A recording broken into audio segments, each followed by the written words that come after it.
ரசிக்கிறவங்க பாருங்கள், பார்க்குறவங்க நம்ம சேனலை மறக்காமல் ஒரு சப்ஸ்கிரைப் பண்ணிவிட்டு பாருங்கள். இன்றைக்கி விநாயகருக்கு பர்த்டே. இன்றைக்கி ஒரே ஜாலியான விஷயம் நடக்க போகுது. ஒரே அமக்கலம் கோயிலில் ஒரே எல்லாம் விசேஷமாக தான் இருக்க போகுது விநாயகர் பர்த்டேக்கு. சரிங்களா? இன்றைக்கி எப்படி விநாயகர் சதுர்த்தி கொண்டாடலான்றது பார்க்கலாம். வாங்க வீடியோக்குள்ளே போகலாம்.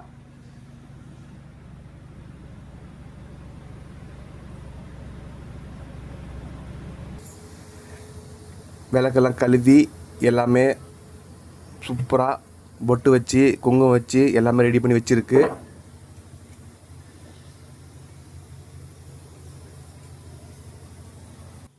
விநாயகர் சதுர்த்தினாவே கொழுக்கட்டை தாங்க. கொழுக்கட்டைக்கு வேர்க்கடலையும் வெள்ளும் ரெடி பண்ணிகிட்ருக்கோம். வேர்க்கடலை போட்டுக்கலாம். நல்லா வறுத்து வச்சு வேர்க்கடலை ஆற வச்சு அதுக்கப்புறம் மிக்சியில் நம்ம போட்டுக்கணும்.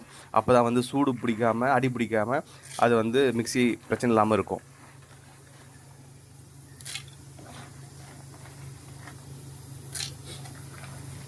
ஃபஸ்ட்டு நம்ம கல்லாக்கொட்டையை போட்டு மிக்சியில் அரைச்சிக்கணும்.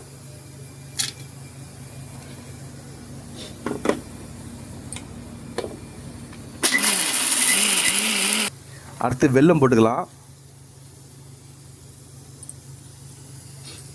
நிறைய பேர் ஸ்வீட் கொழுக்கட்டை, கார கொழுக்கட்டை, புடி கொழுக்கட்டை, அது மாதிரி பல வகையான கொழுக்கட்டை செய்வாங்க. சரிங்களா? நம்ம இன்றைக்கி பண்ண போகிறது பூரண கொழுக்கட்டை. சரிங்களா? அதுக்கு தேவையானது வேர்க்கல்லையும் வெல்லமும் நல்லா அரைச்சி எடுத்துக்கிட்டு மிக்சியில் அந்த பூர்ணம் மாதிரி ரெடி பண்ணணும். சரிங்களா? அதுக்கப்புறம் அரிசி மாவு வச்சு அதுக்கப்புறம் நல்லா பிடிச்சி அதுக்கப்புறம் பூர்ணத்தை உள்ளே வைக்கிறதா. அது எப்படின்றத காமிக்கிறேன். மறக்காமல் ஸ்கிப் பண்ணாமல் பாருங்கள். இந்த அரிசி மாவு கொழுக்கட்டை தான் நம்ம எடுத்து வச்சுருக்கோம். இந்த அரிசி மாவு கொழுக்கட்டை தான் நம்ம செய்ய போகிறோம். சரிங்களா?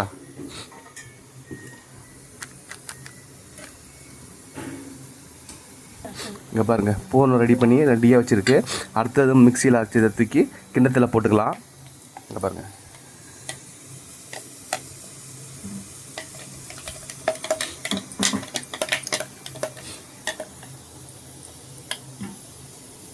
இதே மாதிரி நீங்களும் பூர்ணத்தை ரெடி பண்ணிவிட்டு பூர்ண கொழுக்கட்டத்துக்கு சாப்பிட்டு பாருங்கள். சூப்பராக இருக்கும். எப்படி செய்கிறது மறக்காமல் பாருங்கள், ஸ்கிப் பண்ணாமல் பாருங்கள். நம்ம சேனலை பார்க்காதவங்க சப்ஸ்கிரைப் பண்ணுங்கள், பார்த்தவங்க லைக் பண்ணுங்கள், பிடிச்சவங்க ஷேர் பண்ணுங்கள்.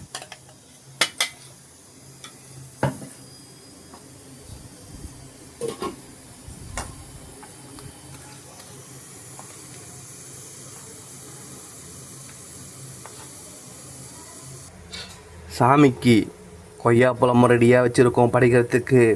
கொய்யாப்பழம், சாத்துக்கொடி, ஆப்பிள், மாதுளை, கரும்பு, கம்பு, தென்னங்கீத்து, இது மாதிரி பல வகையாக வச்சு படைப்பாங்க. நம்ம என்னென்ன படைக்கிறோன்றதை நம்ம சர்ப்ரைஸாக பண்ண போகிறோம். ஆனால் வீடியோக்குள்ளே போனால் தான் உங்களுக்கு தெரியும். மறக்காம நம்ம வீடியோவை முழுசாக பாருங்கள். நம்ம வீட்டில் கொழுக்கட்டை அதுக்கப்புறம் பார்த்திங்கன்னா பச்சை பட்டாணி சுண்டல் தான் இன்றைக்கி விநாயகருக்கு நம்ம படைக்க போகிறோம். அதுக்கு ரெடி ஆகிடுச்சு. இதை தாளித்து எடுத்துக்கலாம். அதுக்கு 2 பச்சை மிளகா, வெங்காயத்தை அரிஞ்சு வச்சுருக்கு. அதுக்கப்புறம் பார்த்திங்கன்னா பச்சை மிளகாவையும் தேங்காயையும் மிக்சியில் அரைச்சி போட்டிருக்கு. அது ஒரு டேஸ்ட்டு கொடுக்கும். ஃபைனலாக கடாயை வச்சு எண்ணெய் ஊற்றியாச்சு. சரிங்களா? மசாலா போட்டுடலாம். சுண்டலை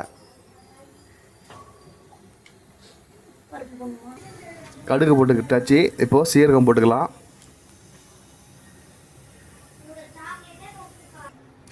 நெருக்கி வச்ச வெங்காயத்தை கொட்டிக்கலாம்.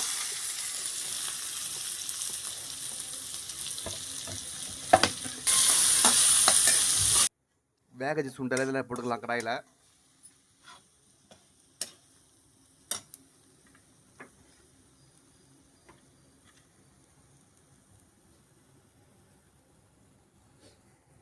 நல்லா தரமாக சுவையாக டேஸ்ட்டாக இருக்கும்.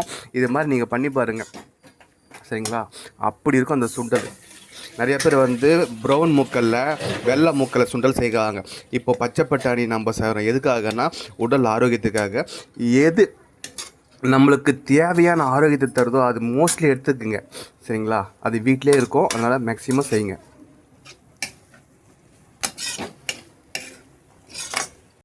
கொழுக்கட்டை செய்யறதுக்கு கொழுக்கட்டை மாவு எடுத்து வச்சுக்கலாம். அரிசி மாவு, அதை கொஞ்சமாக சால்ட்டு சேர்த்துக்கலாம். இப்போது சுடுதண்ணி தேவையான அளவு ஊற்றிக்கிட்டு அதை நல்லா பிசையணும்.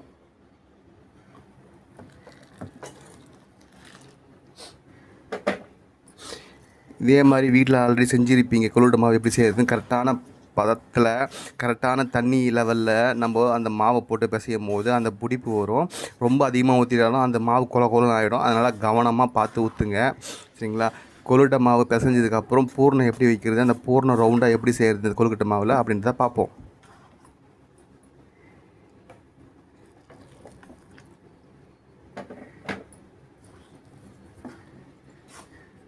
இதாங்க புடி கொழுக்கட்டை அப்படின்ற மாதிரி இல்லாமல் பூர்ண கொழுக்கட்டை எப்படி செய்யறதுன்றதை காமிக்கிறேன். இங்கே பாருங்கள், பூர்ணம் ஆல்ரெடி ரெடி பண்ணி வச்சுருக்கோம். அரிசி மாவும் பதமாக இதமாக ரெடி பண்ணி வச்சுருக்கோம். அதுக்கப்புறம் தேவையான அளவு நல்ல கொழுக்கட்டை மாவை ஓப்பன் பண்ணி அதுக்கு உள்ள பூர்ணத்தை வச்சு ரெடி பண்ண வேண்டியதான். இங்கே பாருங்கள் எப்படின்றத காமிக்கிறேன்.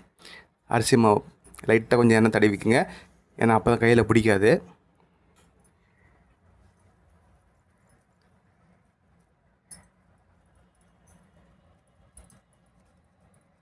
இதே மாதிரி லைட்டாக எண்ணெய் தட்டு இதே மாதிரி ரவுண்ட் ஷேப்பில் பண்ண ஆரம்பிங்க. இது வந்து குழந்தைகள் முதல் பெரிய வரையும் விரும்பி சாப்பிடக்கூடியது. எந்த பிரச்சனையும் வராது. வயிற்றுக்கு ரொம்ப நல்லது, ஆரோக்கியம் கூட. சரிங்களா? சும்மா இருக்கும்போது பசங்களுக்கு இந்த பூர்ணத்தை ரெடி பண்ணி கொடுங்க, சாப்பிடுவாங்க. அவ்வளோ நல்லது. ஏன்னா இதில் வேறு ஒன்றும் இல்லை, வெல்லமும் வேர்க்கல்லையும் தான் இருக்குது.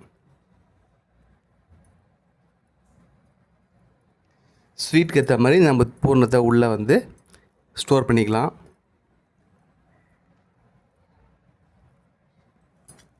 இங்கே பாருங்கள், பூர்ணத்தை இந்த அரிசி மாவு உள்ளே வச்சுக்க வேண்டியது தான் தேவையான அளவு.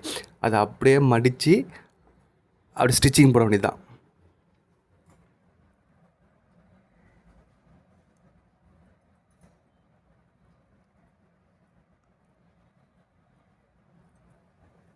இதே மாதிரி நீங்களும் வீட்டில் செஞ்சுட்டு கொழுக்கட்டை படைச்சிட்டு பசங்களுக்கு விரும்பி சாப்பிட்ற மாதிரி இருக்கும். அதனால் செஞ்சு கொடுங்க. இன்றைக்கி விநாயகருக்கு பர்த்டேன்ற தொட்டு இன்றைக்கி ஸ்பெஷல் பூர்ண கொழுக்கட்டை தான் நம்ம செஞ்சிட்ருக்கோம். இங்கே பாருங்கள், இதே மாதிரி செஞ்சுட்டு அதுக்கப்புறம் ஆவியில் வச்சு இட்லி குண்டாவில் வச்சு எடுத்தோம்னா கொழுக்கட்டை ரெடி.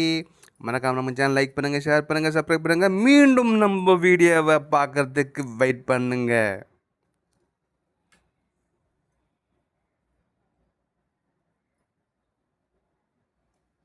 இங்கே பாருங்கள், நம்ம குட்டி புள்ளியார இந்த குட்டி பையன் எப்படி பிடிக்கிறான் பாருங்கள்.